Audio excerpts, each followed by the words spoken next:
अस्सलामुअलैकुम वरहमतुल्लाहि वबरकातुहू। उम्मीद करता हूँ अहबाब खैर वाफियत से होंगे।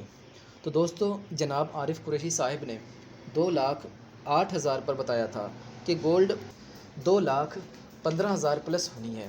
तो जैसा कि आपने देखा, कल गोल्ड 2,18,000 पर ट्रेड कर रही थी। दोस्तों, आरिफ साहिब की ना सिर्फ गोल्ड पर बल्कि इंटरनेशनली मार्केट पर भी नज़र रहती है। तो दोस्तों, हम आज दो मशवरे आपको देना चाहेंगे। एक है शॉर्ट टर्म वालों के लिए। ये शॉर्ट टर्म वाले 5-10 हज़ार नफ़ा देख कर पिघल जाते हैं। हालांकि यहाँ पर ख़रीदारी करनी बनती थी, ये बेच देते हैं। जब ये बेच देते हैं, फिर गोल्ड ऊपर जाता है तो फिर ये मैसेज करते रहते हैं कि सर यहाँ पर बाइंग करनी चाहिए। अल्लाह के बंदो, यहाँ पर बेचने का बनता था जो आपने पहले बेच दिया था। अब बाइंग नहीं बनती है, क्योंकि अब सेल बनती है। जब डिप से ऊपर चला जाए तो बाइंग नहीं करनी होती, वहाँ पर सेल कर देना होता है।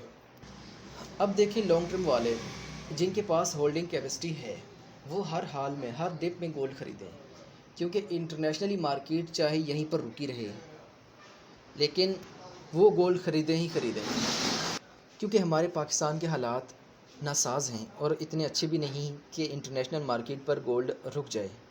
हमें जो नज़र आ रहा है, जुलाई और अगस्त या 2-4 दिन आगे पीछे गोल्ड होगा 2,50,000 प्लस। हो सकता है 2,70,000 80,000 भी हो जाए। इसकी 2-3 वजह हैं। एक तो ख़ज़ाना आपका खाली है, इलेक्शन सर पर हैं और किस्तें आपने देनी।